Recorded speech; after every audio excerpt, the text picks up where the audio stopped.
निवेदन है कि हम सब लोग इस चुनाव के अंदर जाति नहीं, पाति नहीं, धर्म नहीं, ये चुनाव केवल और केवल राष्ट्र को आगे ले जाने वाला चुनाव है। इस चुनाव के माध्यम से देश की जनता ही तय करेगी कि आने वाले समय पर हमारे देश के भविष्य का, हमारे देश के युवाओं का भविष्य सुनिश्चित हो। जो आज के छोटे छोटे बच्चे हैं और हम सब लोग भी ये चाहते हैं कि जब वो जवान हो तो वो ऐसे भारत के वासी हो जो भारत एक विकसित राष्ट्र कहलाए, और वो सब कुछ करने का अगर दायित्व किसी का बनता है तो आप सबका बनता है। आप सबको ही तय करना है आने वाली 25 तारीख को कि हम तीसरी बार माननीय प्रधानमंत्री जी को देश का प्रधानमंत्री जी बनाकर और हमारी जो वर्तमान पीढ़ी है उसके भविष्य को हम सब लोग मिलकर सुनिश्चित करें। बंधुओं, आपके वोट की ताकत इतनी बड़ी है कि 500 वर्षों से भगवान रामलला का मंदिर बनाने के लिए हम सब लोगों ने निरंतर संघर्ष किया, बलिदान दिया, और हम सब लोगों की एक इच्छा रहती कि कैसे न कैसे करके भगवान का मंदिर बन जाए। लेकिन वो आपकी वोट की ताकत के कारण हमारे कार्यकर्ताओं ने, हमारे नेताओं ने जनता से ये निवेदन किया और जनता का ये विश्वास लिया कि आप लोग हमें ताकत दें, हम निश्चित रूप से मंदिर बनाएंगे। आपने ताकत दी और भगवान का मंदिर भी बना और धारा 370 भी टूटी है। तो मैं क्या आप देश की जनता से ये पूछना चाहता हूँ, आपसे पूछना चाहता हूँ कि भगवान रामलला, हमारे राजा राम तो अपनी गद्दी पर विराजमान हो गए हैं, क्या अब उसकी जनता राम राज्य के सपने के साकार करने की ओर आगे नहीं बढ़ेगी? क्या उसकी जनता ये नहीं चाहती कि राजा राम के विराजमान होने के बाद में इस देश के अंदर राम राज्य की स्थापना हो और इस देश की जनता भी एक सुख के जीवन का अनुभव करे? और ये सब कौन कर पाएगा? ये सब लोग आप कर पाएंगे। हमारी सेवा भावना में कोई भी रत्ती भर भी संदेह नहीं होना चाहिए। हमारी सेवा भावना केवल और केवल देश के लोगों की सेवा करना है और अपने इस देश को आगे बढ़ाना है। इसलिए बंधुओं, इस चुनाव के अंदर जाति पाति से ऊपर उठकर ये चुनाव देश को आगे ले जाने वाला चुनाव है और ये चुनाव देश के वर्तमान पीढ़ी के भविष्य को सुनिश्चित करने का चुनाव है। इसलिए मैं आप सबके बीच में आकर ये निवेदन करता हूं कि आने वाली 25 तारीख को हमारे यहाँ रोहतक लोकसभा से सीट से आदरणीय अरविंद शर्मा जी हैं, लेकिन अपने हरियाणा की इसके बाद भी 9 सीटें हैं। आपका संपर्क पूरे प्रदेश के अंदर है, पूरे प्रदेश में इस बात को पहुंचाकर और सबसे बात कर निवेदन कर 10 की 10 सीटें भारतीय जनता पार्टी की झोली में डालकर विजयी बनाकर इस भारतीय जनता पार्टी को फिर से एक बार केंद्र में माननीय प्रधानमंत्री जी को देश की सेवा करने का आप सब लोग अवसर दें। आप सब लोग इतनी बड़ी संख्या में पधारे हैं, मैं आप सबका धन्यवाद और अभिनंदन भी करता हूं कि आप सब लोग यहां पहुंचकर और इस सभा को समर्थन दिया है। आप सबका अभिनंदन, आप सबका मंगल। बोलिए भारत माता की, भारत माता की। धन्यवाद। धन्यवाद महंत जी। अब मैं आपके बीच में ऐसी शख्सियत को बुलाना चाहता हूं जिन्होंने 5 साल पहले आदरणीय प्रधानमंत्री श्री नरेंद्र मोदी जी और हमारे पूर्व मुख्यमंत्री मनोहर लाल जी के आशीर्वाद से दीपेंद्र हुड्डा को एक छोटी सी पटकनी दी और सारा परिवार आज तक तिलमिलाया फिर रहा है। और अब की बार तो तैयारी धोबी पछाड़ की है। तो मैं अनुरोध करता हूं हमारे वर्तमान और भावी सांसद डॉक्टर अरविंद शर्मा जी से कि वो आए और आप सबका आशीर्वाद लें। एक बार जोरदार तालियां बजा करके स्वागत करेंगे।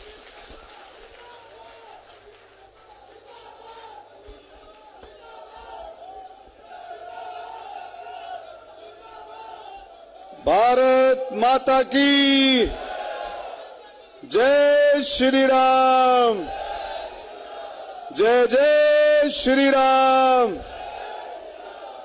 आज रुक जाओ सैनी साहब, रुक जाओ, बैठो। आज के इस ऐसे पावन मौके पर, ऐसे जोशीले मौके पर एक किसान का बेटा, आपका भाई, आपका साथी, आपका बेटा, आपने देखा कि कितनी स्पीड से ट्रैक्टर चला करके लेके आया। वो किसान की स्पीड तभी होती है जब किसान खुशहाल होता है, खुशहाल होता है। मनोहर लाल खट्टर जी ने आज ट्रैक्टर चला करके आपको दिखा दिया कि मनोहर लाल खट्टर भी भाई आपके बीच का है और किसान का बेटा है, किसान की हर बात को समझता है। आप देखें, लोग कह देते हैं एमएसपी पर बात करते हैं, लेकिन हरियाणा देश का पहला राज्य है जहां 14 फसलों की एमएसपी देश में अगर कहीं दी जाती है तो भाई हरियाणा में दी जाती है। पहला राज्य है हरियाणा। माननीय मनोहर लाल खट्टर जी के समय से ये काम चालू है। स्टेज पर बैठे सभी साथी, सभी का मैं नाम लूंगा। मैं इससे पहले थोड़ा सा मैं अपनी बात रख लूं। एक तो भाई हमारे समय में आपने देखा, आपने 2019 से 24 तक मोदी जी को दूसरी बार प्रधानमंत्री बनाया। दूसरी बार प्रधानमंत्री बनने के बाद उससे पहले 2014 से 19, 19 से 24, 10 साल का कार्यकाल माननीय प्रधानमंत्री जी का रहा। इस 10 साल के कार्यकाल में, इन 5 सालों में माननीय प्रधानमंत्री जी ने इतने काम किए, इतने ऐतिहासिक काम किए, कोई कर भी नहीं सकता था और कोई सोच भी नहीं सकता था। धारा 370-35 है, 3 तलाक, करतारपुर कॉरिडोर, राम मंदिर, 500 साल पुराना राम मंदिर का काम माननीय प्रधानमंत्री मोदी जी द्वारा इसका रास्ता साफ हुआ। जब भगवान श्री राम का नाम आता है तो भगवान श्री राम के साथ महर्षि वाल्मीकि जी का भी नाम आता है। भगवान श्री राम के साथ गुरु रविदास जी का भी नाम आता है। भगवान श्री राम के साथ कबीर साहब का भी नाम आता है। तो मैं ये कहना चाहता हूँ, महापुरुषों का और बड़े बड़े देवी देवताओं का नाम भगवान श्री राम से जुड़ा है और उस काम को करने का काम का रास्ता साफ माननीय प्रधानमंत्री मोदी जी ने किया। भाई आपको देखे, महिला आरक्षण, महिलाओं का मान सम्मान, आप किसी भी रैली में देखेंगे महिलाएं बढ़ चढ़ करके महिलाओं का उसमें भागीदारी होती है, क्योंकि वो जानती हैं कि 3 करोड़ महिलाओं को लखपति दीदी बनाने का लक्ष्य भी प्रधानमंत्री मोदी जी का है। महिलाओं का मान सम्मान जितना मोदी जी ने किया है, इतना मान सम्मान पहले कभी किसी ने नहीं किया होगा। मेरे बुजुर्गों, साथियों, यहाँ हरियाणा में भी और कोई इसमें अपने कलोई हलके में भी, गढ़ी सांपला कलोई हलके में भी कामों की कोई कमी नहीं रही। हरियाणा सरकार ने केंद्र सरकार के साथ मिलकर के बहुत काम किए। लेकिन मैं एक बात मैं पूछना चाहता हूँ, आप सब भी बैठे हैं कि भाई भूपेंद्र हुड्डा कितने साल से एमएलए है। अभी कृष्ण मूर्ति हुड्डा जी बता रहे थे, मेरा ख्याल 33 साल से जो है राजनीति में और अपने एमएलए और ताकत में है। लेकिन एक बात पूछना, जब आपके गांव में आए, आप पूछना कि भाई 2019 से 2014 से 19 और 19 से लेकर के 24 तक इन 10 सालों में कितनी बार चौधरी भूपेंद्र हुड्डा ने कलोई हलके की बात उठाई। कोई भी मांग अगर उठाई हो तो आप पूछना कि विधानसभा में भूपेंद्र हुड्डा ने कोई कलोई हलके की बात रखी? कोई बात न रखी। जो विकास की बात आती है तो वो सारे विकास के काम वो काम है जो जमीनों से जुड़े हुए हैं, जहां जमीन एक्वायर कर करके प्राइवेट बिल्डर्स को दे दी, प्राइवेट ठेकेदारों को दे दी। ऐसे ऐसे काम उन्होंने किए हैं, आप सबको पता है। अब ये देखे, छोटी सी बात मैं आपको लूंगा, जब मुख्यमंत्री थे तो सांपला को सब डिवीजन घोषित तो कर दिया, लेकिन सब डिवीजन बनाने का काम किया तो मनोहर लाल खट्टर जी ने किया। 2016 में एसडीएम को बैठाने का काम किया, विकास रैली में एसडीएम को बैठाने का काम किया सांपला में, तो मनोहर लाल खट्टर ने किया। सब डिवीजन बनाने का काम भी हमारी भारतीय जनता पार्टी की सरकार ने किया। आप देखो 152D केएमपी, आपका दिल्ली कटरा रोड, आपका सांपला ओवरब्रिज, आप छोटी छोटी बातें हैं। सांपला बेरी ये जो चौक था, कितनी कैजुअलिटी होती थी, सांपले वाले इस बात को अच्छे से जानते हैं, जो सफर करते हैं इस बात को जानते हैं, लेकिन किसी के जूं तक नहीं रहेंगी। इस काम को भी अगर पूरा किया तो भारतीय जनता पार्टी की सरकार ने, मोदी जी और मनोहर लाल खट्टर जी ने किया। ओवरब्रिज बनाने का काम जो है, वहां पर एक्सीडेंट रोकने का काम जो है ये करेंगे। बहादुरगढ़ में ओवरब्रिज, आपका रोहतक में आपका 29 करोड़ से आपका रेलवे स्टेशन का विकास, बहादुरगढ़ के 25 करोड़ का और आपके कोसली के 14 करोड़ का, और झज्जर मेरठ रोड जो आपका सांपला होकर के जाता है, ये सारे काम आपके जो है मनोहर लाल खट्टर जी और मोदी जी की सरकार में हुए। बहुत काम हुए, इसमें कोई शक नहीं है बुजुर्गों साथियों। और एक बात और देखें, हमारे माननीय प्रधानमंत्री मोदी जी ने देश का नाम देश में तो रोशन किया ही, उसका सम्मान, लेकिन विदेशों में भी देश का नाम बढ़ाने का काम अगर किया तो मोदी जी ने किया। आप देखें, आप लोग भी ऐसे शहीदों का और भाई बहादुरों का इलाका है ये, अब देशभक्तों का इलाका है। आप देखें, हमारे 8-9 सैनिक अधिकारियों को 8-9 सैनिक अधिकारियों को फांसी की सजा हो गई थी कतर में, आप सबको पता होगा कतर में, और उसको सकुशल हमारे उन 9 सैनिक अधिकारियों की फांसी की सजा माफ करा करके वापस लाने का काम किया। तो किसने किया? मोदी जी ने किया। मोदी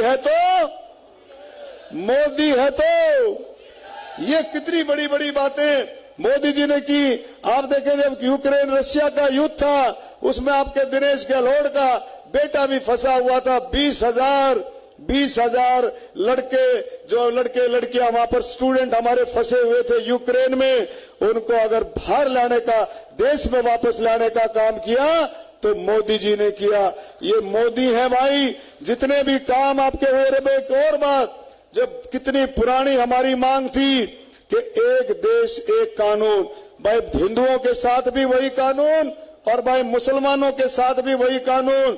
अब ये आपके संकल्प पत्र में ये आ गया है। संकल्प पत्र में क्या आया है कि भाई एक जैसे ही सरकार बनेगी, एक देश एक कानून संकल्प पत्र में आ गया है। यानी कि ये कानून बनने जा रहा है कि हिंदुओं के साथ भी वही और भाई मुसलमानों के साथ भी वही। अब आप खोल के तो आप सारी बातें समझ सकते हैं। अब आप देखो, कभी आपने सोचा था कि देश भी हथियारों में एक्सपोर्ट करेगा। मिसाइल देखे, मिसाइल जैसा हथियार आपके जर्मनी से आता था, यूएसए से आता था, फ्रांस से आता था, रशिया से आता था। मिसाइल का एक्सपोर्ट अगर पहली बार किया गया है तो नरेंद्र मोदी जी के नेतृत्व में किया गया। ये बहुत बड़ी बातें हैं। किसानों का सम्मान, 2014 से पहले आप देखें किसानों की हालत क्या थी, और 2024 के तक देखे, अभी जेपी दलाल जी ने आपको बताया कि किस तरह से आपकी एमएसपी, किस तरह से आपकी फसलों की जो आमदन है वो दुगनी से भी ज्यादा हुई है। ये मोदी जी की जो है देन है, और हरियाणा में मनोहर लाल खट्टर जी की देन है। कहीं भी कोई भी किसान हो, मजदूर हो, दलित हो, बैकवर्ड हो, नौजवान हो, कर्मचारी हो, व्यापारी हो, छोटा व्यापारी, बड़ा व्यापारी, हमारे स्वतंत्रता सेनानी, शहीदों के परिवार, कोई भी किसी भी खिलाड़ी के लिए, और आप देखें बुजुर्गों के लिए, महिलाओं के लिए, कोई तबका मोदी जी ने छोड़ा नहीं। उनके लिए, सबके लिए काम किया। और इसी तरह से सभी साथियों ने मिलकर के इन बातों को आगे पूरा किया। मैं साथियों में एक बात आपसे कहना चाहता हूं। जब हम पिछली बार सांसद बने थे, पिछली बार हमने एक बात रखी थी कि अभी बहादुरगढ़ से सांपला तक मेट्रो लेकर के आएंगे। मनोहर लाल जी ने बहादुरगढ़ से आसोदा तक मेट्रो का काम किया। हमें ताली बजा करके स्वागत करना चाहिए। और मैं अब एक बात और कहता हूं कि अभी आसोदा से सांपला अब आने वाले समय में आसोदा से सांपला मेट्रो लेकर के आएंगे। ये भाई वायदा नहीं, ये संकल्प है, ये मेरा संकल्प है। अगर बहादुरगढ़ से, आसोदा से सांपला अगर इस टर्म में हम जल्दी से जल्दी नहीं लेके आ सके तो भाई मैं स्टेज से घोषणा करता हूं, मैं अपनी तरफ से, कि भाई आगे मैं चुनाव नहीं लड़ूंगा अगर सांपला तक मेट्रो नहीं आई तो। ये मेरा संकल्प है, मेरा अपना निजी संकल्प है। तो मैं आपसे सबसे मैं यही कहता हूं कि भाई बहुत जोश के साथ आप लोग लगे। स्टेज पर बैठे बाबा बालक नाथ जी ने भाई चारों हाथों से आशीर्वाद दिया। और आज भाई बहुत सीमित समय के लिए बाबा जी के अलग अलग प्रोग्राम थे, बाबा जी ने आशीर्वाद दिया। क्या भाई बाबा जी ने आशीर्वाद दिया नहीं दिया? बनाटो हो, बोलो, बोलो, फिर हाथ खड़ा करो। बाबा जी ने भाई चारों हाथों से फिर हाथ खड़े कर दिए हैं, पूरा आशीर्वाद बाबा जी ने दिया। मैं बाबा जी का धन्यवाद करता हूं। भाई मैं भी बाबा जी के चुनाव में गया था, मैं आशीर्वाद नहीं, मैं तो सेवा करने के लिए गया था बाबा जी की। और भाई हमने भी वहां काम किया और बाबा जी ने आज आकर के आशीर्वाद दिया। भाई जेपी दलाल जी ने भाई खुल करके वोट मांगे, शमशेर खरखड़ा जी ने, भाई कृष्ण मूर्ति हुड्डा जी ने, आपके बेटे ने दबा करके भाई आपके साथ आपकी सेवा की है और भाई वोट मांगे हैं। और एक और चीज, सांगी गांव में ही पाड़ ला दी है भाई कृष्ण मूर्ति हुड्डा और नांदड़ साहब ने। सांगी गांव में ही एक पाना पूरा जोड़ दिया है सांगी गांव का। अब आप देख सकते हो, जो लोग ये कहते थे कि भाई रोहतक हमारा गढ़ है, ये गढ़ भाई किसी एक का गढ़ नहीं होता। अगर गढ़ है तो 36 बिरादरी का, आप सब का गढ़ है, किसी एक परिवार का गढ़ नहीं होता। ये बार बार ये कहते हैं हमारा गढ़ है। इन्होंने हमेशा झूठ बोल करके, अफवाहें फैला करके और भाई ऐसे काम करके इन्होंने राजनीति की है। अब इनका पर्दाफाश हो गया है। मैं कहता हूं अब ये पकड़ाई में आ गए हैं, अब इनकी राजनीति चलने वाली नहीं है। इनका पूरा इनका पर्दाफाश हो गया है। तो मैं आज इस मौके पर 1 मिनट लूंगा जी। शमशेर खरखड़ा जी, कृष्ण मूर्ति हुड्डा, रणबीर ढाका जी, हमारे सतीश नांदल जी ने भी भाई खूब ठोक करके वोट मांगे हैं और सतीश नांदल जी का मैं धन्यवाद करता हूं। भाई इतने कम समय में आप लोगों ने मिलकर के इस काम को पूरा किया। भाई दीपक हुड्डा जी, राजीव जैन जी, भाई मनमोहन गोयल जी, मंजू हुड्डा जी, रीटा शर्मा जी, धर्मपाल मकड़ोली जी, भाई नागेंद्र शर्मा, सरिता नारायण, दिनेश गहलोत, दीपक हुड्डा, रेनू डाबला, भाई वीर सिंह हुड्डा, ओम प्रकाश, हमारे बागड़ी जी, ओम प्रकाश सरपंच जी, भाई जसिया से हरीश चेयरमैन, सुरजीत जी, सभी का मैं भाई हमारे चारों मंडल, हम तीनों मंडल अध्यक्ष चारों, सतीश ठेकेदार, सोनू दलाल, रवि हुड्डा, जितेंद्र कौशिक और भाई नरेंद्र खट्टर जी, उदय भान जी, मलिक जी, आशा शर्मा, अभिनंदन, बोलू चेयरमैन, रमेश बोर और भाई प्रेम हुड्डा जी, सभी का भाई नाम काफी रह गए, मंजू हुड्डा जी का हो गया।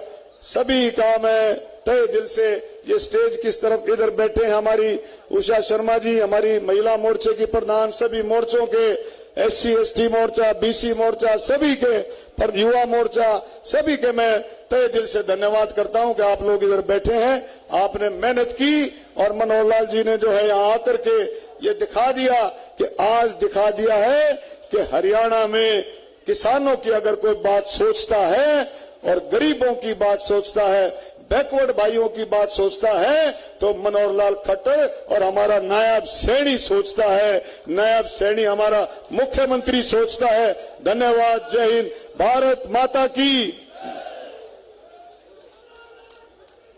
धन्यवाद सांसद जी। आदरणीय मनोहर लाल खट्टर जी की 9.5 साल के कार्यकाल में जिस प्रकार पूरे प्रदेश में एक समान, निष्पक्ष, बिना भेदभाव के जो विकास कार्य हुए, उन्हीं को देखते हुए पूर्व मुख्यमंत्री भूपेंद्र सिंह हुड्डा के गांव से आज भारतीय जनता पार्टी में जितनी लंबी यह सूची है, उसके हिसाब से तो लगभग 30-40% कार्यकर्ता आज ही हमारे उस गांव में बढ़ जाएंगे। इतनी लंबी सूची है। मैं माननीय मुख्यमंत्री जी से, पूर्व मुख्यमंत्री जी से निवेदन करूंगा कि वो हमें आगे कार्यक्रम को, इन भाइयों को ज्वाइन करने की अनुमति प्रदान करें।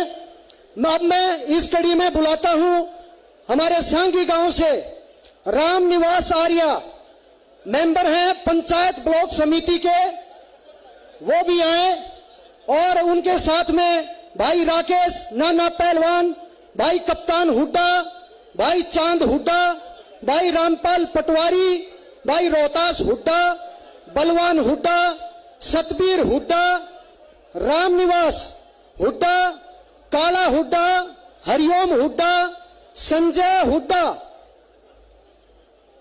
बीसी सेल जिला अध्यक्ष टीम कप्तान बेनीवाल, नरेंद्र हुड्डा, भाई संजय हुड्डा को आने दो भाई, वो उनकी भी ज्वाइनिंग है, वो पीछे रह गए थे हमारे साथी। इनके बाद ऋषि हुड्डा जेजेपी पार्टी से, जेजेपी पार्टी के कार्यकर्ता हैं हमारे ऋषि हुड्डा, राहुल हुड्डा जेजेपी से, सुनील हुड्डा जेजेपी से, राजकुमार जी, कृष्ण हुड्डा जी, भूप सिंह हुड्डा जी, तेजवीर हुड्डा जी, कुलबीर हुड्डा जी, जगदीश हुड्डा जी, राजवीर पंडित जी, सुरेश पंडित जी, जय भगवान पंडित जी, राम राजी पंडित जी, राम ऋषि सैनी, प्रवीण सैनी, रामवीर सैनी, महेश सैनी, रौनक सैनी, रमेश हरिजन, राजवीर राजल, राहुल हुड्डा, कृष्ण हुड्डा, सोमवीर हुड्डा सेक्रेटरी, सुरेंद्र हुड्डा, मुकेश पहलवान, सुखदर्शन प्रजापत, नवरत्न प्रजापत, ये सारे साथी। इनके अलावा हमारे साथ में सुरेंद्र हुड्डा, रामपाल पटवारी, राजवीर जी, ये सब लोग भी आज भारतीय जनता पार्टी का दामन थाम रहे हैं। एक बार जोरदार तालियां बजा करके इन सारे भाइयों का हम तहे दिल से स्वागत करते हैं। और इससे अच्छा अवसर कोई हो नहीं सकता कि इनकी ज्वाइनिंग खुद हरियाणा के असली मायने में विकास पुरुष रहे श्री मनोहर लाल खट्टर जी के हाथों भारतीय जनता पार्टी इन्होंने ज्वाइन करी है, ये हम सबका सौभाग्य है। इसके बाद हमारे सभी विधानसभा गढ़ी सांपला किलोई के चारों मंडल अध्यक्ष, महामंत्री भाई राजेश धामड़, भाई राजेश सरकारी जी और सभी हमारे युवा साथियों ने बहुत मेहनत करी है, हजारों की संख्या में ये कार्यकर्ता लेके आए हैं, इनका भी हम भाइयों का बहुत बहुत धन्यवाद करते हैं। अब मैं सभी से अनुरोध करूंगा, हमारे भाइयों से कृपया अपना स्थान ले लें एक बार नीचे जाके।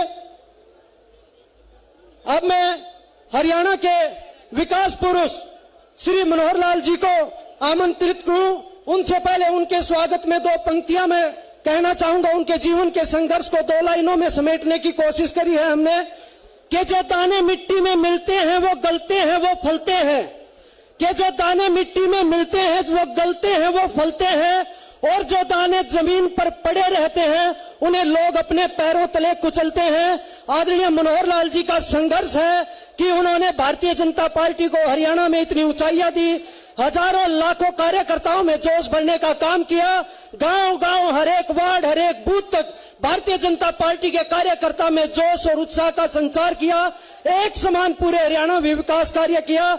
इसके लिए मैं उनका बार बार धन्यवाद करता हूं। मैं आपकी जोरदार तालियों के साथ आमंत्रित करता हूं श्री मनोहर लाल जी को। भारत माता की, भारत माता की, भारतीय जनता पार्टी जिंदाबाद।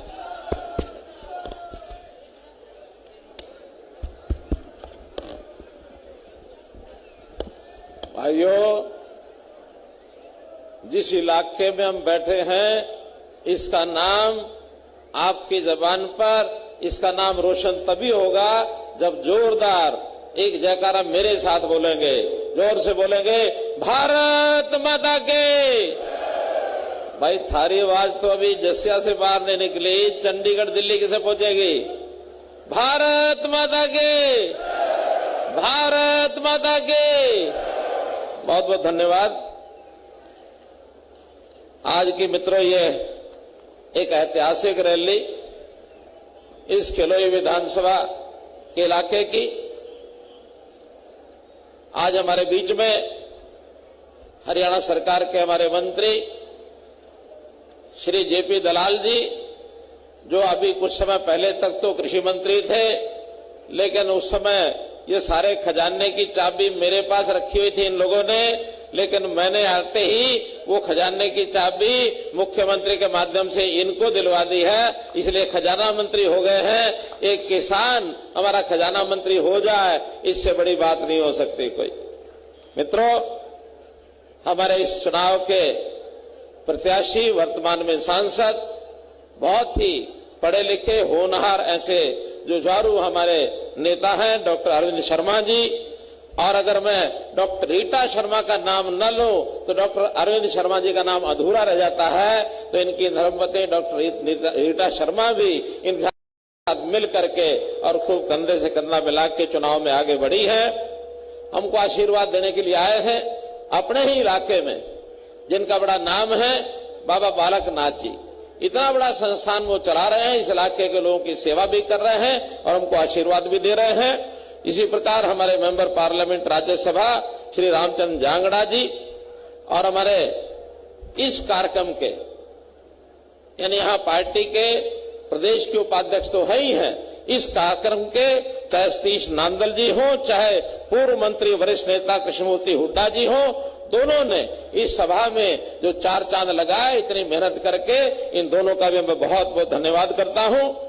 हमारे पूर्व मंत्री श्री मनीष ग्रोवर जी, पूर्व विधायक नरेश कौशिक जी, जिला अध्यक्ष रणवीर ढाका जी, हमारे नेता शमशेर खरगड़ा जी, जो देश के खिलाड़ियों में एक ऊंचा नाम है भाई दीपक हुड्डा जी, और इस गांव के जसिया के हमारे बहुत ही सरपंच ऐसे होनहार, ऐसे जुझारू, मेहनती, जो कल भी बड़ी संख्या में हमारे पास यहाँ के नौजवानों को लेकर के आए थे। बहुत एक होनहार हमारे ये सरपंच श्री ओम प्रकाश हुड्डा जी, चेयरपर्सन जिला परिषद बहन मंजू हुड्डा जी, और हमारे जो सभी इस विधानसभा के मंडल आते हैं, उनके मंडल अध्यक्ष, मंच पर बैठे हुए अन्य सब नेतागण, मेरे बाईं ओर हमारे सभी ब्लॉक समिति, जिला परिषद के सदस्य और सरपंच बंधु, सामने बैठे बुजुर्गों, नौजवान साथियों, माताओं बहनों, पत्रकार छायाकार मित्रों और हमारे कलाकार बंधुओं, इन्होंने भी खूब अपना कला के माध्यम से और हमारा मन बहला के रखा है।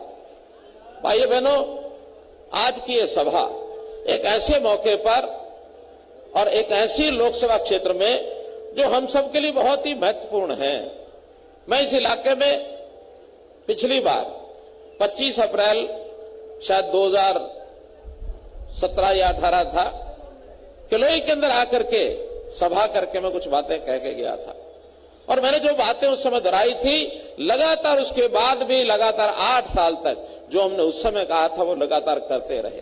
और आज भी भले मेरी भूमिका बदल गई है, उस समय मैं मुख्यमंत्री के रूप में आया था, लेकिन आज हमने अपने एक साथी को, जिसको अपने हाथों से अपने रहते रहते अपने साथ रख करके और वो ट्रेनिंग कराई, जो उस समय मेरे मंत्रालय में लेबर श्रम मंत्री थे, बाद में वो सांसद बने, पार्टी के प्रदेश अध्यक्ष बने, और आज हमारे मुख्यमंत्री नायब सिंह सैनी जी हैं। तो जो बातें आज मैं कहूंगा जरूर उनको कह करके उनको भी पूरा कराऊंगा, ये मेरा आपसे वादा है। और जहां तक केंद्र सरकार का विषय है, हमारे प्रत्याशी डॉक्टर अरविंद शर्मा जी ने बहुत सी बातें आपके सामने रखी हैं, क्योंकि ये वर्तमान में भी सांसद हैं। इन्होंने कुछ वायदे पहले किए हैं, काफी हुए, कुछ रहे, तो आपको ये भी जानकारी होगी कि इस बार मैं भी लोकसभा का चुनाव करनाल से लड़ रहा हूं, और करनाल से मैं सांसद होऊंगा, रोहतक लोकसभा से हमारे डॉक्टर अरविंद शर्मा सांसद होंगे, कंधे से कंधा मिला करके, और इस सारे काम को, यहाँ के इलाके को खुशहाल करना, ये हमारा काम है। इलाके की खुशहाली पहले भी कम नहीं है, क्योंकि केंद्र सरकार के जितने विषय दिल्ली के आसपास के जिलों में हुए हैं, चाहे उसके अंदर सोनीपत जिला हो, रोहतक जिला हो, झज्जर जिला हो, गुरुग्राम हो या फिर फरीदाबाद हो, इन सब जिलों में एनसीआर के एरिया में सड़कें लगा लो, इंडस्ट्री लगा लो, खूब विकास हुआ है। गुड़गांव सबसे आगे है, मानता हूं, फरीदाबाद उसके आगे मैं मानता हूं, लेकिन वही चीज अब झज्जर, रोहतक, सोनीपत, इनमें भी गुड़गांव से पीछे रहने वाले नहीं है, ये मैं आपको वादा करता हूं। जब से खरखोदा यहां से कितना 15-20 किलोमीटर होगा, खरखोदा 25 किलोमीटर, मारुति की जब से वहां फैक्ट्री आई है, ये 50 किलोमीटर के एरिया के नौजवानों में एक बड़ा उत्साह आ गया है कि कम से कम 10,000 नौजवान वहां पर उस इंडस्ट्री में काम करने वाले हैं। और केवल वही नहीं, उसके साथ और भी इस इलाके में भी आपके रोहतक आईएमटी हो, चाहे बहादुरगढ़ का क्षेत्र हो, यहां भी जितनी इंडस्ट्री बढ़ने का स्कोप है, खूब बढ़ रहा है। आज देश और दुनिया के लोगों की पहली चाहत वो हरियाणा बना हुआ है कि हम जाएंगे, इंडस्ट्री कहां लगाएंगे, निवेश कहां करेंगे, हरियाणा में करेंगे, क्योंकि हरियाणा उस प्रकार की सरकार की सुविधाएं उनको मिलती हैं। आते ही 45 दिन में उनको लाइसेंस मिल जाते हैं, उनको परमिट मिल जाते हैं, उनको हर प्रकार की एनओसी मिल जाती है, यहाँ के फैक्ट्री लगाते हैं। वो जमाना निकल गया 10 साल पहले हर आदमी से सौदेबाजी की जाती थी कि भाई आए हो तो क्या लेके आए हो, और अगर कहीं वो भागने का मन कर जाते तो उनको फिर पकड़ा जाता था कि आप जाओगे तो पहले हमें क्या दे जाओगे, तब जाने देंगे वरना जाने नहीं देंगे। ये भाइयों बहनों, ये सौदेबाजी अब खत्म हो गई है। मैं तो इतना ही कह सकता हूं कि कांग्रेस में बौखलाहट शुरू हो गई है। और बौखलाहट किस बात की है? वो इस बात की है कि जो काम मोदी जी ने 10 साल में कर दिए वो कांग्रेस के 55-60 साल में भी नहीं हुए, 55-60 साल में भी नहीं हुए, इसलिए बौखलाहट है। वो 10 साल में मोदी जी ने तो राम मंदिर बनाया, क्या वो 10 साल में बना सकते थे? नहीं बना सकते थे। मोदी जी ने 370 धारा कश्मीर में खत्म कर दी, क्या वो 10 साल में कर सकते थे? वो नहीं कर सकते थे। कितने ही काम ऐसे हैं जो इन 10 सालों में मोदी जी ने किया है। तो मित्रों, मोदी जी के काम करते हुए आज कांग्रेस बौखलाहट में है, उनके नेता भी बौखलाहट में है। अब तो धीरे धीरे गांधी जी का सपना पूरा हो रहा है। राहुल गांधी ने एक बार कहा कि मैं महात्मा गांधी का अनुयायी हूं, मैं उनकी हर बात पर चलता हूं। किस किस बात पर चलते हैं ये तो मुझे पता नहीं है, लेकिन हां, एक बात पर उन्होंने चलना शुरू कर दिया है। गांधी जी ने देश की आजादी के बाद कहा था कि अब कांग्रेस का काम पूरा हो गया, कांग्रेस को अब खत्म कर देना चाहिए, बाकी पार्टियां बनाए, लोग फिर आए ताकि देश के आजाद देश में वो लोग काम करें। कांग्रेस में नेहरू जी और बाकी लोग अड़ गए कि नहीं नहीं, अब तो राज करने की बारी है, कांग्रेस को खत्म क्यों करेंगे। भाइयों, नेहरू जी तो नहीं खत्म कर पाए, लेकिन नेहरू जी के क्या दोते का भी, उसने आकर, दोते का भी बेटा राहुल गांधी, उसने ये काम करना शुरू कर दिया है। उसने ये काम खत्म कर दिया है और अब वो कांग्रेस को खत्म करने में लग गया है। गांधी जी का सपना वो पूरा कर रहा है। कई बार कहते हैं कि आपकी जीत का श्रेय किसको जाएगा। मैं कहता हूं सबसे पहले तो हमारे नरेंद्र मोदी जी, जो हमारे देश के एक ऐसे प्रधानमंत्री कभी हुए नहीं है, उनको इस भारतीय जनता पार्टी के राज को आगे बढ़ाने का श्रेय जाता है। मजाक में साथ में ये भी कहता हूं, अगर कोई दूसरा श्रेय किसी को दिया जा सकता है तो राहुल गांधी को मैं दे सकता हूं। जब तक ये राहुल गांधी इस प्रकार का व्यवहार करता रहेगा, भारतीय जनता पार्टी आगे बढ़ती रहेगी, अपने आप बढ़ती रहेगी। उनके संस्कार नहीं है, उनको हिसाब किताब लगाना नहीं आता है, झूठ बोलने में सब माहिर हो गए हैं, एक के बाद एक झूठ बोलते हैं। तो भाइयों बहनों, अभी उन्होंने आखिर सरकार लाने के झूठे सपने ये वो देने लग गए हैं, सपने बेचने लग गए हैं, लेकिन सपने बिकेंगे नहीं, क्योंकि वो काम जो आज वो कह रहे हैं मोदी जी ने पहले से ही करना शुरू कर रखा है। उन्होंने कितने झूठ बोले। एक झूठ बोला कि हम आएंगे, हम गरीबी हटाएंगे। मेरा ये कहना है कि 1970 में उनकी दादी ने भी नारा देकर के चुनाव जीता था, गरीबी हटाएंगे। 70, आज से 54 साल पहले। अब मोदी जी के 10 साल आने के बाद तो नीति आयोग ने कहा कि 20 करोड़ लोग और ये जो बीपीएल होता है, गरीबी रेखा से ऊपर उठ गए हैं। लेकिन आज वो वही नारा देकर के चलना चाहते हैं जो मोदी जी ने काम शुरू कर रखा है। दूसरा झूठ बोला उन्होंने कि हम आएंगे तो हम गरीब महिलाओं के खाते में, गरीब नौजवानों के खाते में 1-1 लाख रुपया भेजेंगे। ये उनकी घोषणाएं बता रहा हूं। भाइयों बहनों, मोदी जी ने कहा कि हम आएंगे तो महिलाएं, जो हमारी सेल्फ हेल्प ग्रुप की महिलाएं हैं, जिसको स्वयं सहायता समूह कहते हैं, हर गांव में 10-10, 12-12 स्वयं सहायता समूह बने हुए हैं, हमारी बहनें उसमें से, सबको पता है। वो आएंगे तो हम उनको ड्रोन दीदी कह के पुकारेंगे, लखपति दीदी कह के पुकारेंगे। उनका जो बना हुआ सामान उसको मार्केट उपलब्ध कराएंगे, उसको जम एक पोर्टल होता है, उसमें सामान को रजिस्टर करेंगे ताकि उनका सामान देश दुनिया में कोई भी खरीद सके। उनकी आमदन बढ़ाएंगे, ड्रोन चलाना सिखाएंगे। ये जो आजकल हमने देखा होगा, ड्रोन, भीड़ को देखने के लिए फोटोग्राफी ड्रोन की होती है, ड्रोन से खाद भी छिड़का जाता है, ड्रोन से दवाई भी छिड़की जाती है। ये काम सिखाएंगे ताकि वो लाखों रुपए कमा सकें।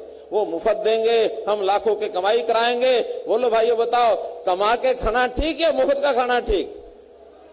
कमा के खाना ठीक। भाइयों, बहुत मोदी जी ने जितने बातें कही हैं उसके अंदर, जैसा कश्मीर की बात मैंने कही, ये कांग्रेस वाले हमेशा चुप रहते रहे हैं। कांग्रेस में पत्थरबाजी होती थी, कांग्रेस चुप थी। नक्सलियों ने अब आकर के आत्मसमर्पण करना शुरू कर दिया है। मोदी जी के सराहत के माध्यम से जो नक्सलवाद का गलियारा, देश को टुकड़े करने का गलियारा, वो खत्म कर दिया है। बातें मित्रों बहुत हैं कहने के लिए, लेकिन अगर हरियाणा की बात करूं, जैसे अरविंद शर्मा जी ने बताया कि हमने आते ही आते ही किसान के पैसा जो है उनके खाते में भेजना शुरू कर दिया। डीबीटी आज लाखों रुपए किसानों के खाते में जाता है। आज आखिरी टेल तक पानी पहुंचा है। लाल डोरे को हमने खत्म कर दिया है। जहां तक संभव है जातिगत राजनीति से हम ऊपर उठे हैं। ये जो जातियों की राजनीति खास करके जिसका जनक, ये कलोई विधानसभा को मैं कह सकता हूं, इसके जन्मदाता यहां बैठे हैं, एक ही नारा बोलते हैं, हम इस जाति को आगे लाएंगे। मैं कहता हूं, चैलेंज से कहता हूं, जिस जाति की वो बात करते हैं उस जाति में, जैसे हमारे कृष्णमूर्ति जी ने कहा कि सांगी अकेले में एक्सीएस लगे तो इस सरकार में लगे हैं, उनकी सरकार में एक नहीं लग पाया है। हम मेरिट पर नौकरियां देते हैं, जिस जाति की वो बात करते हैं मेरे जाट भाइयों की, आज चैलेंज से कहता हूं कि कलोई विधानसभा के अंदर नौकरियां हमारी ज्यादा हैं, उनके द्वारा की नौकरियां कम पड़ जाएंगी, वो कम पड़ जाएंगी। भाइयों बहनों, जिस जाति की वो बात करते थे, चौधरी छोटूराम जी की मूर्ति सांपला में 65 फुट ऊंची अगर वो लगाई है तो मोदी जी ने आके लगाई है, वो तो नहीं लगा सके कभी। लगा पाए क्या? लगा पाए क्या? धन्ना भगत की, धन्ना जाट की जन्म की शताब्दी मनाने का काम ये अगर किया है तो मनोहर लाल ने कराया है। वो सब भूल गए धन्ना जाट भी कौन के महापुरुष हुए हैं। हमने हर समाज के लोगों के और ऐसी जन्म शताब्दियां मनाई, चाहे वो सिखों की हो, चाहे वो ब्राह्मणों की हो, चाहे वो हमारे अनुसूचित जाति वर्ग के लोग के हो, पिछड़ा वर्ग के लोगों की हो, सब की जयंतियां ये हम मनाते हैं, क्योंकि सब समाजों के प्रति सम्मान आदर है हमारा। हम किसी को दूर छोड़ कर नहीं चलते हैं। लेकिन इन्होंने जिस प्रकार के घिनौने खेल खेले हैं, उसमें से मैं कह सकता हूं कि आज भी हमारे मन में नरेंद्र मोदी जी के मन में हर समाज के प्रति एक आदर का भाव है। अगर ये आदर का भाव नहीं होता तो क्या चौधरी चरण सिंह जी को भारत रत्न दे पाते? क्या दे पाते? नहीं दे पाते। क्या आज हमारे उपराष्ट्रपति जगदीप धनखड़ जी हैं, अगर जातियों के साथ कोई विरोध होता तो वो उपराष्ट्रपति क्यों बनते? आज हमारे राज्यपाल गुजरात के चौधरी देवव्रत जी वो हैं, तो उस नाते से कितने ही काम मैं गिना सकता हूं, लेकिन वो गिनाने के लिए इसलिए नहीं कि मैं भी इस जाति पाति के अंदर विश्वास रखता नहीं हूं। जातियों से ऊपर उठ करके इस देश में, प्रदेश में हम लोगों को जनता की सेवा करनी है। वो क्या करते हैं? अपना एक परिवार, बापू बेटे का परिवार, इसके ज्यादा आगे बढ़ते नहीं है। और वो अभी तो बोल चुके पिछले दिनों में कि बोला पिछली बार बापू बेटा दोनों लड़ गए थे, दोनों हार गए, दोनों हार गए। अब इतना ही है कि पिछली बार तो उनको 2 सीटों का हारने का मलाल था, इस बार एक ही सीट का मलाल रह जाएगा, दूसरा तो लड़ ही नहीं पाएगा। इसलिए वो हारने का मलाल अगर देना तो आप लोगों ने देना भाइयों। इस बार वो जो बापू बेटा का खेल है उसको खत्म कर दो, ये आह्वान करता हूं, खत्म कर दो उसको, और ये जनता कर देगी। इसलिए मुझे यानी भरोसा है आपके ऊपर कि आज जो बातें आज से 20 साल 15 साल पहले चलती थी, आज हमारा पढ़ा लिखा युवक, उनको पता है कि पहले जो नौकरियां मिलती थी 1500 लोग ऐसे थे जो उनके चहेते थे, रिश्तेदार थे, उन रिश्तेदारों को मिलती थी, या उनके जो अपने नेता थे उनके बेटों को, भाइयों को, साले को, जीजा को मिलती थी। आज वो नहीं है। आज हर गरीब आदमी को नौकरी मिलती है। वो गरीब आदमी किसी का भी हो, कम से कम मैं कह सकता हूं हमारे इस 10 साल में जितने हमारे एमएलए, एमपी, नेता, मंत्री, इनका हिसाब उठा के देख लो, रिश्तेदारी के कारण से तो नहीं मिला होगा।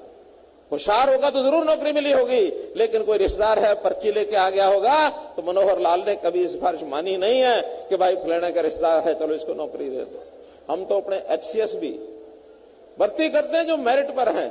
अभी एक लड़की 3 दिन पहले मुझे मिलने आई और वो संयोग से जाटों की लड़की थी। कहने लगी जी मुख्यमंत्री जी, मैं आपके व्यक्तिगत बात करने के लिए 2-3 साल से प्रयत्न कर रही हूं, मिल नहीं पाई हूं। एचसीएस थी। कल, क्योंकि आजकल चुनाव आचार संहिता में बड़े अधिकारी तो आते नहीं है और प्रोटोकॉल में छोटे अधिकारियों को लगा देते हैं। उसकी ड्यूटी थी प्रोटोकॉल में, जींद की रहने वाली थी। कहने लगे 2016 में जिस दिन मेरा इंटरव्यू हुआ उसी दिन मैं एचसीएस बन गई, और मुझे पहले तो भरोसा ही नहीं हुआ कि शायद कोई लिस्ट है, ये फेक लिस्ट ना हो गई हो। जब उसको शाम तक तसल्ली की कि नहीं असली रिजल्ट है, तो वो लड़की जींद घर पहुंचने से पहले उसका रिजल्ट आ चुका था। तो भाई बहनों, ये सारे काले कारनामे जो लोग करते थे हमने सब खत्म किए। हमने कृषि का बजट बढ़ाया। 2013 में जो कृषि का बजट 2000 करोड़ रुपए था, हमारे पूर्व कृषि मंत्री ये बैठे हैं, इस बार जो बजट हमारा घोषित हुआ उस समय वित्त मंत्री मैं ही था, तो इसके अंदर कृषि और सिंचाई को मिला करके 10,000 करोड़ रुपए का बजट घोषित किया आपने। 10,000 करोड़। जिस सिंचाई की बात हमारे कृषि मंत्री हुड्डा जी ने किया, अब हर खेत में पानी देने की बात, किसानों को उनको 6,000 रुपए साल देने की बात, फसल बीमा योजना की बात, इसी प्रकार सोलर पंप की स्कीम वो हमने लागू की, भावांतर भरपाई योजना ये लागू की। तो मेरा कहने का मतलब यह है कि काम इतने हुए हैं, इन कामों को अगर मैं आपको गिनाऊंगा तो क्योंकि समय बहुत हो गया है, हम वो आदमी नहीं है जो लोगों को यानी छांट के जो टीका लगाते थे, उसके बजाय जनता के हर आदमी को समान बराबर हिसाब से देख करके उनके सबके काम किए जाते हैं। आपको मित्रों ये अच्छा लगता है तो जरूर आप लोग इसमें